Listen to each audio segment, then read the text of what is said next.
Bom dia, meus irmãos, tudo bem com vocês?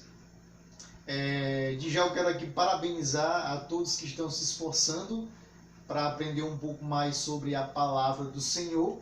Eu tenho certeza que esse curso, se você levar a sério e sendo um curioso para aprender um pouco mais da palavra do Senhor, eu tenho certeza que ele vai te ajudar a você entender um pouco mais sobre o Antigo Testamento. Tem muitas pessoas que falam que o Antigo Testamento é difícil. Claro, alguns livros eles requerem um pouco mais de atenção, um pouco mais de um estudo aprofundado. Então, para você entender o Antigo Testamento, você precisa sentar em sua mesa, pegar um papel e uma caneta, pegar um livro, um comentário e ler um pouco mais. Você precisa gostar de ler, você precisa gostar de assistir algumas aulas que vão te ajudar. Então, se você realmente está levando a sério, assistindo, se você está se dedicando aí, respondendo às atividades, eu tenho certeza que esse curso ele vai te ajudar bastante a você entender a mensagem do Antigo Testamento. A nossa aula de hoje ela tem um tema bem interessante. Nós vamos falar sobre os 400 anos entre os testamentos. Perceba que a gente vai dar um pulo lá na frente da história do Antigo Testamento. Mas não se preocupa, a gente vai voltar depois. Depois a gente vai falar sobre o exílio, sobre os profetas, tá ok? E sobre o regresso, tá bom? Mas vamos falar desse tema. Se você pegar a sua Bíblia, você vai ver entre o Novo e o Antigo Testamento, entre ali Mateus e Malaquias, uma página em branco. Aí você pode me perguntar, o que aconteceu de tão interessante nessa página em branco que não foi contado?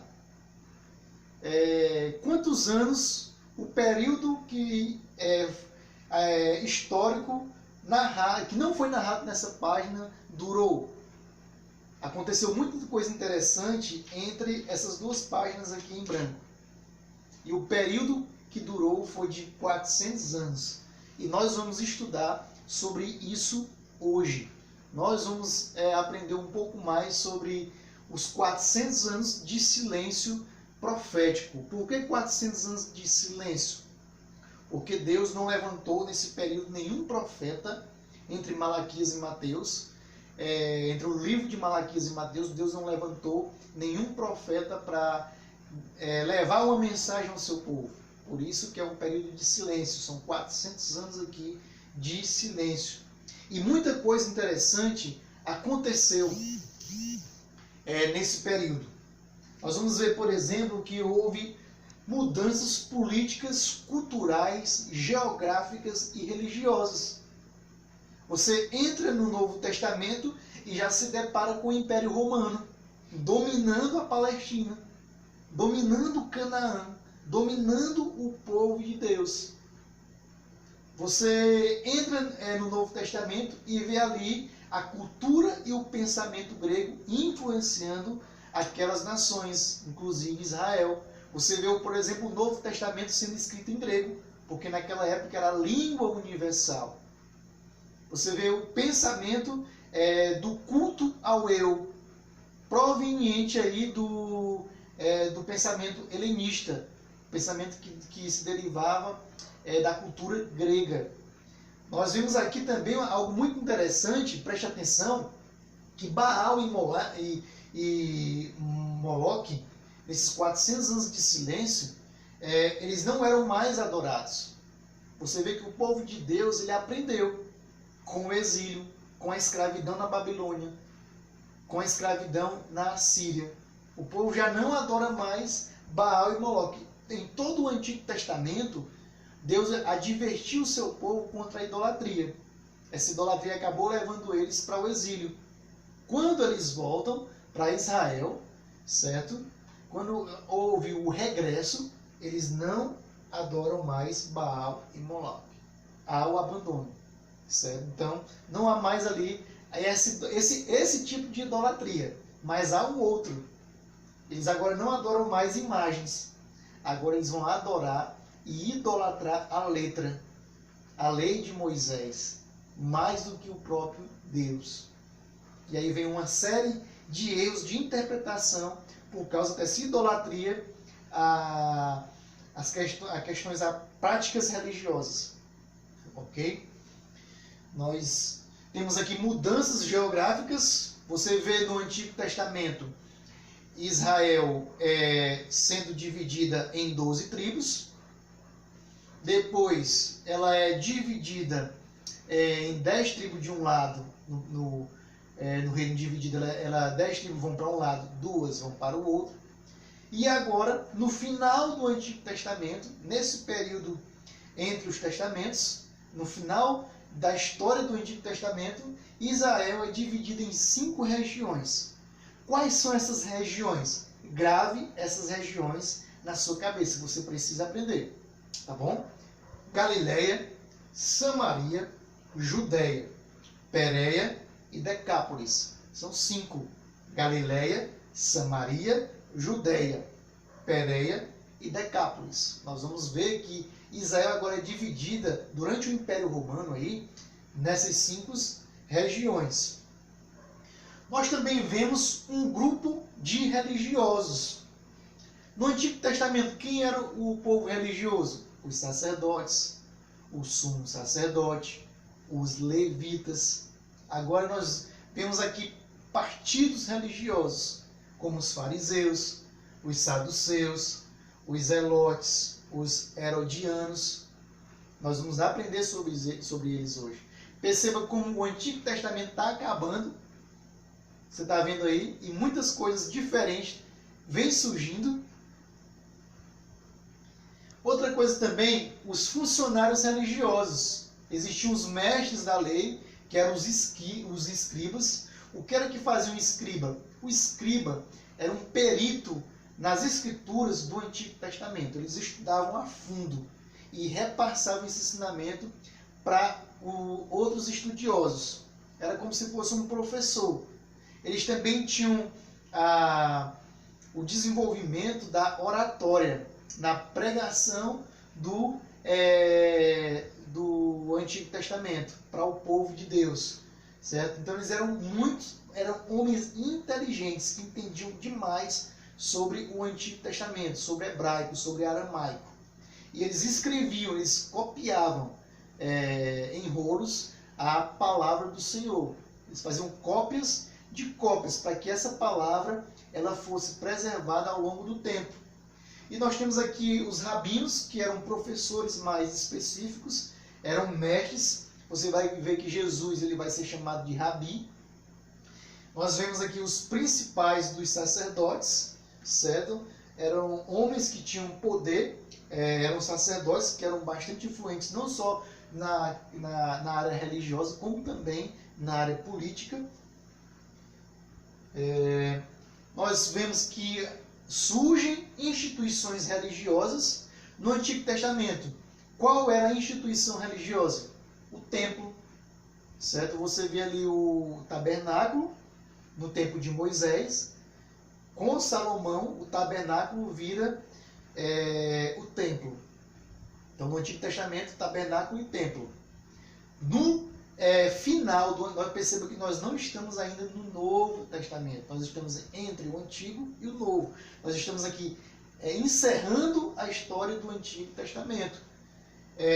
No final do Antigo Testamento, começam a surgir as sinagogas, que eram usadas para o culto e o estudo da palavra. Aí você pergunta, quando que surgiu as sinagogas? Aí você vai dizer, no final do Antigo Testamento, antes do Novo. Beleza, mas me diga uma resposta mais específica.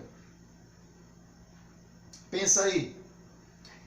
As sinagogas, elas surgiram na época do exílio. O povo de Deus saiu de Jerusalém e não tinha mais o templo para adorar. O que é que eles tiveram a ideia? Nós estamos aqui na Europa, nós estamos aqui na África, nós estamos aqui na Ásia. Nós não temos o templo. Vamos criar um salão para que a gente possa cultuar a Deus e para que a gente possa aprender a palavra e ensinar a palavra do Senhor. Então daí surgiram as sinagogas. Surgiram na época do exílio, para a Síria e para a Babilônia, porque eles não tinham tempo para adorar o Senhor. Então, quando eles voltam, no regresso, e eles se instalam novamente em Israel, eles constroem sinagogas novamente, certo? Para continuar esse estudo da palavra ali em Israel. Você vê Jesus entrando nas sinagogas. Temos aqui o Sinédrio. O Sinédrio ele era uma espécie de fórum, ele era uma espécie de tribunal para se julgar as questões religiosas e políticas daquela época, certo? Então, havia ali uma pessoa trazendo uma espécie de heresia ali entre o povo judeu. Aquela pessoa era julgada ali no Sinédrio, possivelmente condenada à morte. Certo? Ali havia ali um ladrão, um malfeitor, era julgado no Sinédrio. Certo? Muitas vezes, se fosse relacionado à religião. Certo? Porque se fosse relacionado só no âmbito político, era levado aos romanos e não ia para o Sinédrio. Nós temos aqui uma figura de uma sinagoga, perceba aí o tamanho de uma delas, certo? Nós temos aí divisões, por exemplo, área dos homens, os homens ficavam aqui, galeria para crianças e mulheres. Aqui tinha a mesa de leitura, onde o rolo era guardado aqui, e depois ele era aberto e lido, certo? E pregado, ok? Então perceba aí uma estrutura de uma sinagoga por volta dos dias de Jesus. Nós temos aqui mais uma figura interessante para você ter uma ideia melhor. Olha só aqui os bancos onde as pessoas sentavam, onde os judeus se sentavam. Nós temos aqui o local onde o pregador ficava. Aliás, onde era guardado o rolo. E aqui o pregador tinha a oportunidade de ler a Torá, ou ler os livros dos profetas, e então ter a oportunidade de pregar em cima do texto lido.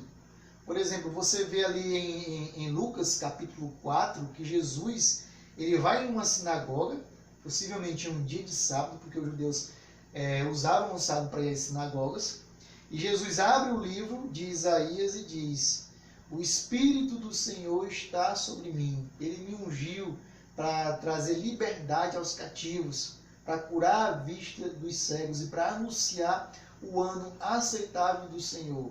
Então Jesus, quando ele lê essa passagem, ele diz: hoje se cumpriu o que o profeta Isaías disse. Então o livro do profeta Isaías era lido. Perceba aí que a gente já tem uma coisa interessante. Jesus ele está dando autoridade ao livro do profeta Isaías. Então subentende-se que ele é um livro inspirado por Deus, porque o próprio Jesus deu autoridade a esse livro. Nós temos uma figura real de uma sinagoga atual, certo? Você já viu em alguns noticiários, por exemplo, sinagogas na França ou em Londres, na Inglaterra, sendo atacadas. Perceba aí como as sinagogas estão espalhadas por todo o mundo, porque os judeus foram espalhados por todo o mundo no tempo do exílio. Então muitos deles não voltaram, eles disseram: o comércio aqui está bom. Eu já aprendi a língua desses povos, por que eu quero voltar para Jerusalém? Não preciso voltar, vamos continuar por aqui. Então eles tinham uma sinagoga. Então tem muitas sinagogas espalhadas por todo o mundo. Olha aqui a sinagoga, olha só o rolo aqui, certo? Pronto para ser lido, as pessoas aqui, os bancos para as pessoas sentarem. Depois você vê isso nos slides. Olha só a ideia de um momento, a escola bíblica deles, certo? Você vê ali o rabi, o mestre, ensinando a Torá. Olha só como eles eram ensinados aí. Então, crianças eram... o menino judeu ele já começava a aprender a Torá e memorizar a Torá com 12 anos. Certo? Quando Jesus ele tinha 12 anos, ele já discutia com os mestres. Para você ver, Jesus, claro, é Deus, ele conhecia muito bem a palavra do Senhor, mas muito disso é porque ele foi ensinado desde pequeno a palavra do Senhor.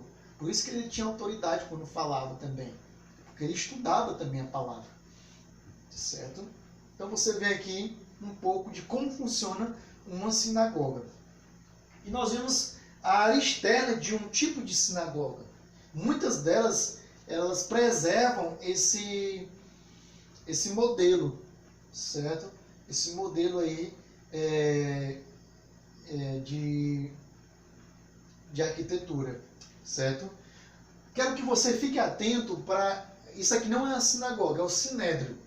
Então fique atento para saber como que funcionava o sinédrio. Primeiramente aqui nós tínhamos aqui o presidente, possivelmente o sumo sacerdote, o presidente. Nós vemos aqui os membros, 35 de um lado e 35 de outro. Quanto que dá 35 mais 35? 70. Então era composto por 70 membros, mais o presidente, mais 2 oficiais, que eram escribas, que escreviam tudo o que acontecia nessa reunião, certo? Do sinédrio. Então, e estava aqui o acusado no meio de todo mundo. Você vê que Jesus ele estava nessa posição quando ele foi acusado. Depois você vai ver Paulo nessa posição quando ele é acusado, certo? Eram 35 homens da mais alta classe da sociedade dos judeus. Não eram homens comuns. Eram escribas, eram mestres da lei. Você vê aqui Nicodemos, ele era membro do Sinédrio. Eram pessoas que sabiam, eram peritas em Antigo Testamento. Eram mestres da lei, sabiam demais. Homens altamente inteligentes e homens ricos, homens de posse. Então eles compunham o Sinédrio. E aqui a gente tem um outro ângulo aí de como que funcionava o Sinédrio. Olha só um outro ângulo. Está aqui o acusado, está aqui o presidente, os 35 membros de um lado e do outro, e o espaçozinho para os escribas anotarem tudo que acontecia naquele tempo. E qual é o idioma do final do Antigo Testamento, dos escritos? Nós vamos ver que no final do Antigo Testamento, o aramaico ele vai prevalecer sobre o hebraico. E aí surge também o grego. É o idioma do comércio e das comunicações. Nós vemos aqui o grego, certo? Então, as pessoas circulavam falando em grego, mesmo sendo de outros países, mesmo sendo judeu. Elas circulavam falando em grego. Jesus falava em grego. Paulo sabia falar em grego, certo? Como já falei, todo o Novo Testamento foi escrito em grego. Era o idioma da época, é o inglês de hoje, certo? É o inglês de hoje, ok? Então, se houve uma mudança nos idiomas, do hebraico para o grego, consequentemente, houve mudança nas traduções das escrituras. O Antigo Testamento aí, ele começa a ser escrito no grego. Então nós temos aqui a Septuaginta, que era um conjunto de 70 escribas escrevendo aí, traduzindo o Antigo Testamento, que aí foi escrito no aramaico e no hebraico, para o grego. Então a Septuaginta é o conjunto dos livros do Antigo Testamento traduzidos para o grego, porque era a língua universal da época deles. Então, por que Septuaginta? Porque foi um conjunto de 70 escribas que escreveram aí, que traduziram do hebraico e aramaico para o grego. Tem uns Targums, que era a tradução do hebraico para o aramaico. Então, muitos dos Targums eram traduzidos aí para o aramaico. Então, houve uma mudança de língua aqui, de idioma. E nós temos aqui, primeiramente, um império aqui dominando sobre a vida de Israel. Perceba aí que Israel sempre teve problema. Sempre teve problema. Certo? Você já viu ela como sendo uma nação subjugada no exílio pela Assíria e pela Babilônia. E agora, no final do Antigo Testamento, no ano 430 a 332 a.C., perceba que faltava aí 430 anos para Cristo nascer. Então, o Império Persa começa a dominar sobre Israel. E durou esse domínio 98 anos. Então, nós temos aqui o fim da história do Antigo Testamento, com o profeta Malaquias. com 430 anos antes de Cristo. Então, quando o Antigo Testamento acaba, quando toda aquela cultura do Antigo Testamento acaba com as 12 tribos, com o culto no templo daquela forma, como Deus pediu, faltava aí 430 anos para Cristo nascer. Então, Judá foi conquistada pela Babilônia, e aliás, Pérsia conquistou a Babilônia, a qual tinha conquistado Judá. Babilônia, no tempo do exílio, era o império que dominava naquela época, só que o Império Persa vai e conquista o Império da Babilônia. Então, Judá agora se torna uma província da Pérsia, certo? Uma região governada pela Pérsia, certo? Esse império ele foi brando e tolerante. Então, o primeiro império que domina sobre o povo de Deus, esse império ele é brando e tolerante, que foi o Império Persa. Depois do Persa, você percebe aqui que a gente já está aqui traduzindo os sonhos, o sonho de Daniel, que ele também tem um sonho. E os sonhos deles estão relacionados, os 4 animais lá que ele sonhou, estão relacionados ao domínio desses impérios. O primeiro foi o Persa. E agora você vê aqui o império, no ano 331, grego surgindo. Ele foi até o ano 167. Então ele durou 164 anos, esse império. Então ele chega sobre a nação de Israel com Alexandre o Grande. Ele viveu pouco tempo, ele viveu apenas 33 anos. Ele assumiu o exército grego aos 20 anos de idade, bem jovem. Ele avançou contra os países que estavam sob o domínio do Egito, da Síria, da Babilônia e da Pérsia, e conquistou todos esses países que estavam sob o domínio dessas nações. Tem até um argumento que diz que uma vez que o Alexandre Grande chegou próximo ao mar, ele começou a chorar. Ele olhou aquela dimensão do mar e começa a chorar. Aí ele disse que começou a chorar porque ele disse que nós não podemos conquistar esse território. Não há território mais para se conquistar. Então ele chora. Então ele tinha uma ânsia pelo poder de conquista de territórios. Então em 331 a.C., o mundo inteiro jazia aos pés de Alexandre o Grande, aos pés do Império Grego. A nação que domina agora é a Grécia, é o Império Grego, certo? E ele invadiu Israel em 332 a.C. e tratou os judeus com grande consideração. Tanto que a Alexandria, ali é uma cidade do Egito, ele permite que os judeus vivam em Alexandria, usufruindo aí dos benefícios dos cidadãos de Alexandria. Ele tratou os judeus com consideração. Ele fundou cidades gregas em todo o território que conquistou, inclusive fundou cidades gregas dentro de Israel. Você já ouviu a palavra Decápolis lá no início da nossa aula? Então, Decápolis foi construído no tempo do Império Grego, onde Alexandre Grande distribuiu aquelas cidades para os seus soldados. E o propósito foi disseminar a cultura e o idioma grego em todo o mundo. O propósito de fundar cidades gregas nos países onde ele conquistava era disseminar essa cultura grega, cultura romana. E depois do domínio persa, do domínio dos gregos, agora nós temos o domínio egípcio. Veja novamente aí o Egito dominando Israel. Já tinha um problema lá no tempo da família de Jacó, que foi morar no Egito, e foram escravizados depois que eles se multiplicaram.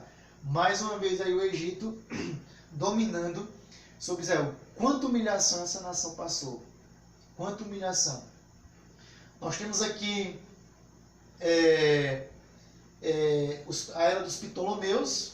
Depois da morte do Alexandre Grande, o império foi dividido entre 4 de seus generais, 4 generais egípcios.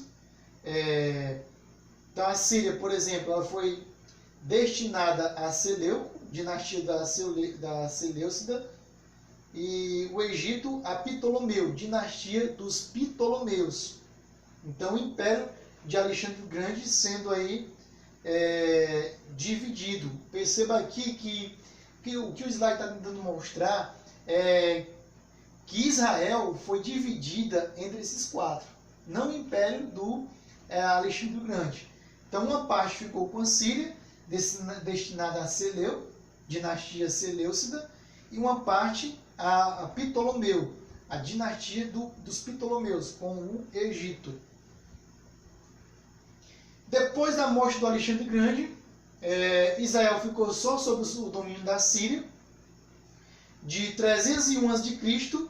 a 167 a.C., sobre o governo dos Ptolomeus. Aqui houve uma época de paz, sobre o governo do Egito, no ano 301 a.C. a 167 a.C.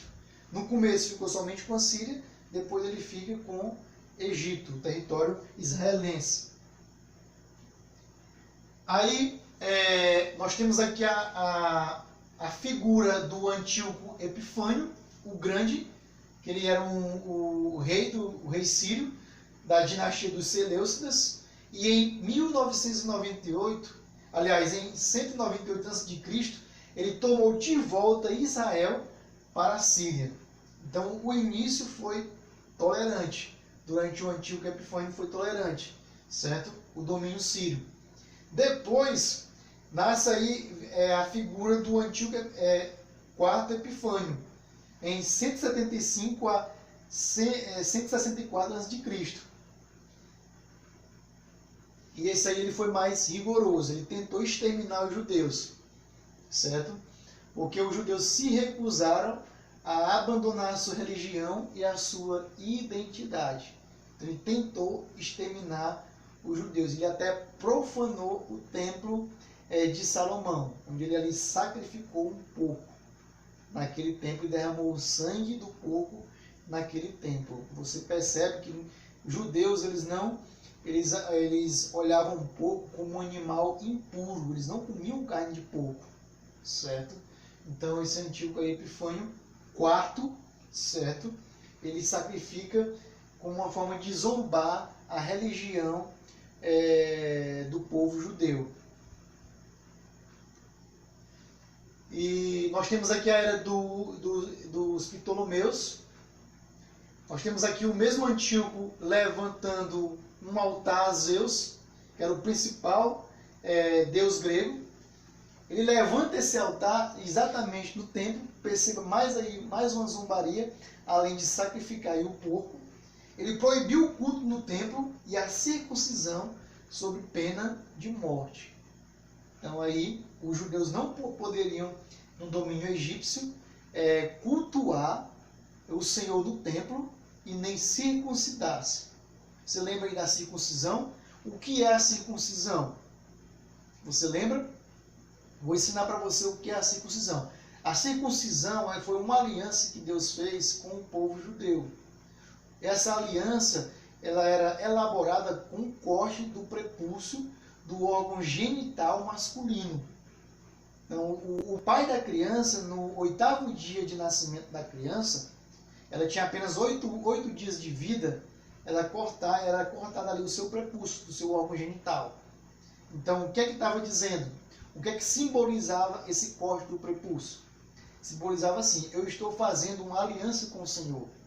E assim como a espada corta o meu prepúcio, assim também, se eu abandonar a aliança que eu fiz com o meu Senhor, que essa espada venha sobre a minha casa, sobre a minha família. Olha só a seriedade dessa aliança. Então, todo judeu, todo menino judeu, ele deveria circuncidar-se. Jesus, ele circuncidou-se no 8º dia. Ele era judeu. Ok?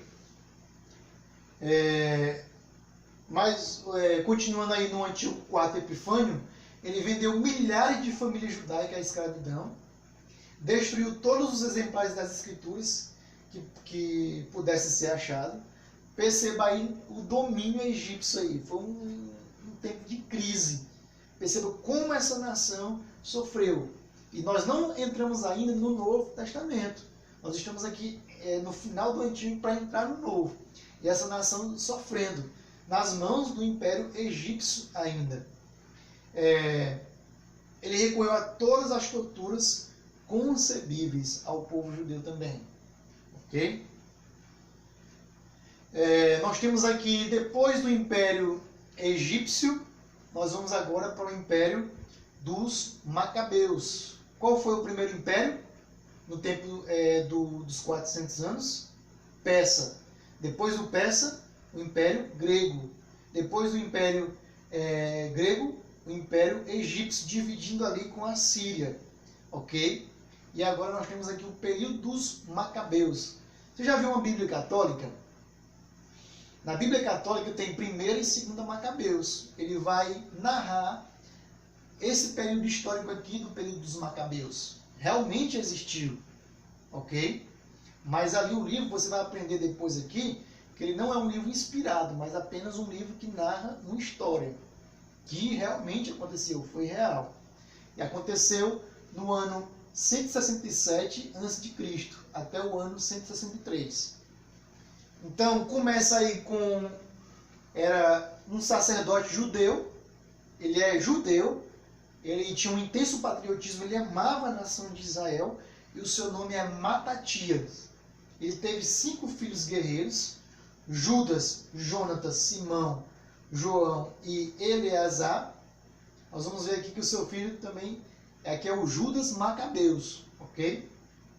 Ele ficou enfurecido com o rei egípcio, Antíoco Epifânio IV, certo? E ele resolveu promover uma revolta. Ele levantou aí um grupo de judeus e liderou essa revolta, que foi chamada a Revolta dos Macabeus. Se você quiser aprender um pouco mais sobre esse período, você lê 1ª e 2ª Macabeus no livro da Igreja Católica, ou você baixa na internet em PDF, coloca lá. 1ª e 2ª Macabeus em PDF. Você vai ler esse período aqui, período muito interessante. Ele morreu no ano 166 a.C.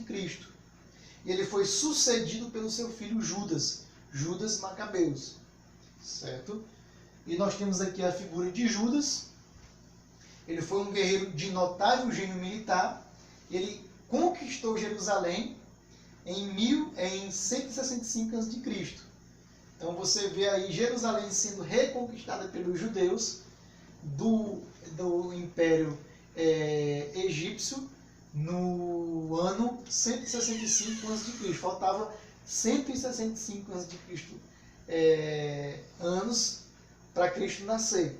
E aqui nós temos aqui o Jerusalém reconquistada pelo povo judeu com Judas Macabeus. Certo? E 100 anos de Estado independente. Então durou aí 100 anos de Estado independente, de 167 a 63 antes de Cristo nascer. Certo? Então perceba aí que ele se tornar independente, mas durou somente 100 anos. Então você percebe como essa nação de Israel sofreu nas mãos de outras nações. Você vai ver que depois do Império Romano, essa nação ela só vai ser reconhecido como independente, ela só vai se tornar um Estado, um país, em 1948, depois do Império Romano. Ele tem um domínio macabeu e agora entra em cena o Império Romano, que domina sobre a Palestina. Esse período macabeu só durou 100 anos de paz, de independência. Agora o Império Romano entra em cena novamente. Ok? Então ele entra em cena no Império Romano no ano 66 a.C. E ele vai a 636 depois de Cristo. Muito tempo. Durou 573 anos. 573 anos. Certo? Muito tempo mesmo. Ok? O domínio romano começa quando 2 pessoas interessadas no cargo do sumo sacerdote pedem apoio para Roma. Pedem apoio para Roma. Então esse sacerdote pede apoio para Roma. Então o general Pompeu chega a Israel no ano 63 a.C. e a torna parte do Império Romano. Agora é o Império Romano que domina todo o mundo. certo? O Império Romano agora vai dominar todo o mundo. O Antípate, descendente de Esaú, foi nomeado governante da Judéia. Então eles pegam um judeu chamado Antípate, que era descendente de Esaú, e diz: olha, você vai ficar sob o domínio da Judéia. Nós governamos aqui, o Império Romano, mas você vai governar aqui junto com a gente. Ok? Então ele foi colocado como um governante. E nós temos aqui a figura de Herodes o Grande. Ele era filho de Antípate. Ele foi rei da Judéia de 37 ao ano 4 a.C. Então Herodes o Grande, ele foi rei da Judéia até o ano 4. No ano 4 aí ele morre antes de Cristo. Ok? Ele reconstruiu e expandiu o templo com uma beleza espetacular. Foi a terceira construção do templo. Então, para agradar os judeus, ele reconstrói o templo. Então, aqui nós temos aqui a terceira construção do templo. Foi construída com Salomão. Ok? Esse templo ele foi destruído no exílio do Império Babilônico. E Esdras e Neemias voltam e reconstroem esse templo. Quando o Império Romano chega, então Herodes, para agradar o povo judeu, reconstrói esse templo. Certo? Então o templo, por exemplo, do Edir Macedo, que ele construiu lá em São Paulo, ele não é o templo de Salomão. Ele não tem as medidas do templo de Salomão. Você vê que o templo de Salomão ele não é tão grande, ele é pequeno. Certo? Ele tem praticamente quase as mesmas medidas do tabernáculo. Você vê que Herodes ele estende esse templo, ele engrandece esse templo. Então o templo do Edir Macedo não é o templo de Salomão, é o templo de Herodes.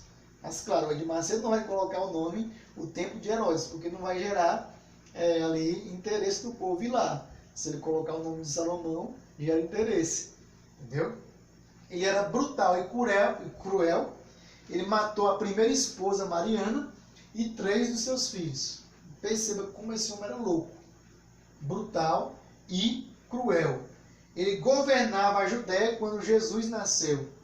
Ele mandou matar aí os meninos de Belém. Foi ele que mandou matar os meninos aí de Belém. Ok? Então, nós temos aqui o Império Romano dominando. E agora nós vamos ver as regiões. Perceba aqui que Israel ele não era mais considerado uma província. Aliás, não tinha mais 12 tribos. Agora eles tinham 5 províncias. E o que é uma província? Província era um local onde se estabelecia ali o Império Romano, onde o Império Romano governava. Eles colocavam ali um procônsul.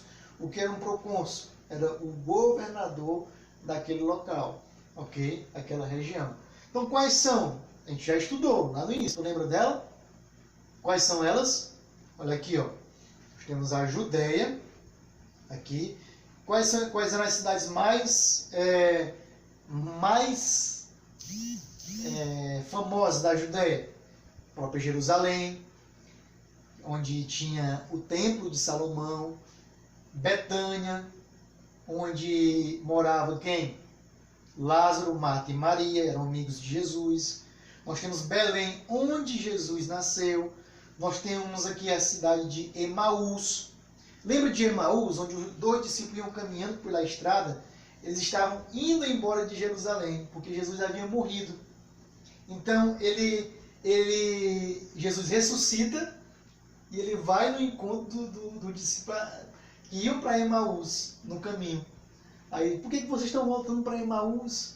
Se você não sabe, os romanos mataram Jesus.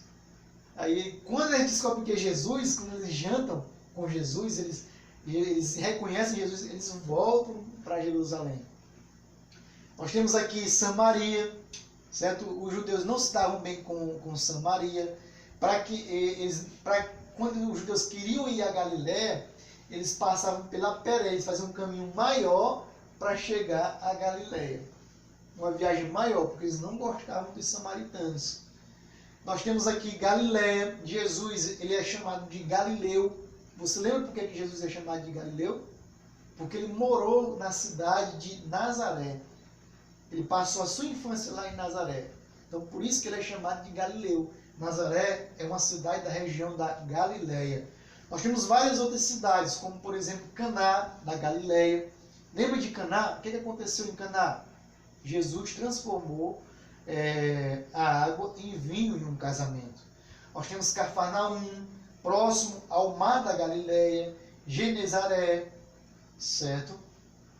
Então, temos aqui o mar da Galileia e o Rio Jordão cortando todo o território, desembocando no Mar Morto, certo?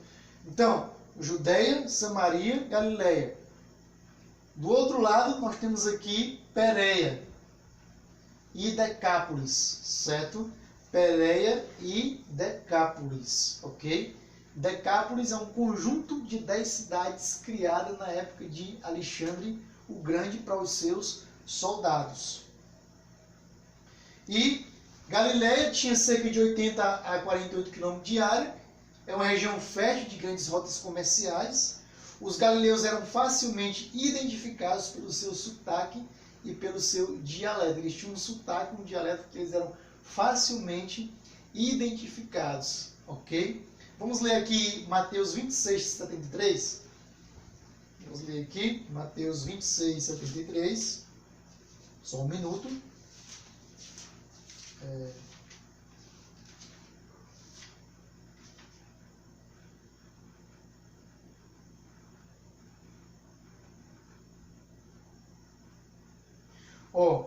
A pessoa olha para Pedro e diz, no dia da crucificação de Jesus, você não andava com Jesus?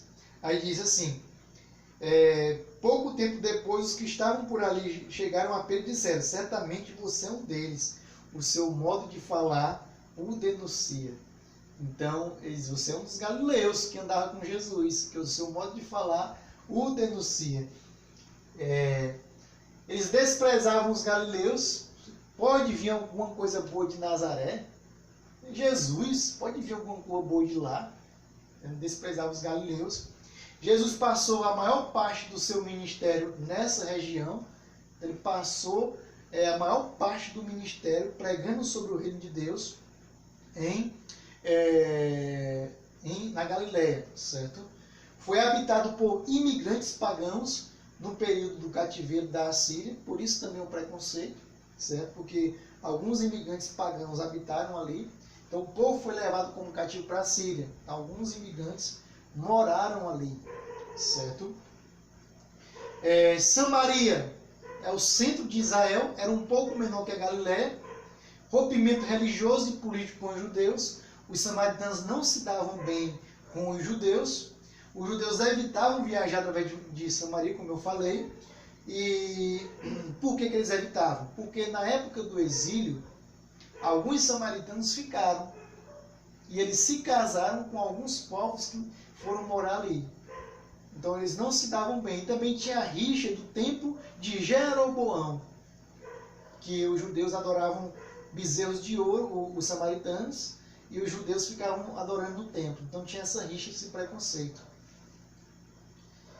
E foi habitado também por imigrantes pagãos no período do cativeiro da Assíria, também foi habitado. A presença de imigrantes, impacto negativo sobre as práticas religiosas entre os judeus. A presença de imigrantes ali influenciaram eles a adorarem outros deuses, certo? Influenciaram eles a adorarem ali de forma diferente, ok? E a se casarem com outros povos. Judéia é o sul de Israel, equivalia ao território antigo de Judá, de 88 a 88 quilômetros, aqui o território dela, certo? Essa é a Judéia, é o território antigo de Judá. Temos aqui Decápolis, um conjunto de 10 cidades, ao leste do Rio Jordão. Essas cidades foram fundadas pelos gregos, como já falei. Jesus e o endemoniado de Gadara, é uma história ali em Marcos capítulo 5, do 1 ao 20. Você vai ver Jesus se encontrando com esse endemoniado de Gadara, Jesus liberta esse homem. A popularidade de Jesus em Decápolis foi enorme, porque ele curou e ele anunciou sobre Jesus no conjunto dessas 10 cidades. Você já teve um encontro com Jesus, você foi libertado por Jesus, você anuncia esse Jesus para as pessoas que você conhece. O endemoniado de Gadara, ele anunciou nessas 10 cidades. E temos a região de Pérea, que é a leste do Rio Jordão. Nós não temos o nome Pérea aí mencionado na Bíblia, nominalmente, mas nós temos aí terra além do Jordão, do outro lado do Jordão, a leste do Jordão, certo? Então a população era basicamente judaica, e foi nessa região aqui que João Batista exerceu o seu ministério de batismo, certo? O ministério de João Batista foi exercido nessa região da Pérea. Para você revisar, está aqui a Pérea, onde João Batista ministrou aqui aos povos judeus. Era uma região praticamente judaica. E está aqui o Rio Jordão, onde ele batizava. E está aqui o Decápolis, um conjunto de cidades aí que foi criada pelo Alexandre Grande, no Império Grego. Temos aqui Gadara. Olha aqui Gadara como ficava próximo ao mar aqui, certo? E ao lago de Tiberíades. Ok? Você vê que Jesus ele sai do lago e tem logo um encontro com o endemoniado Gadara. Ok? Temos aqui a Galileia, Samaria e Judeia. Ok?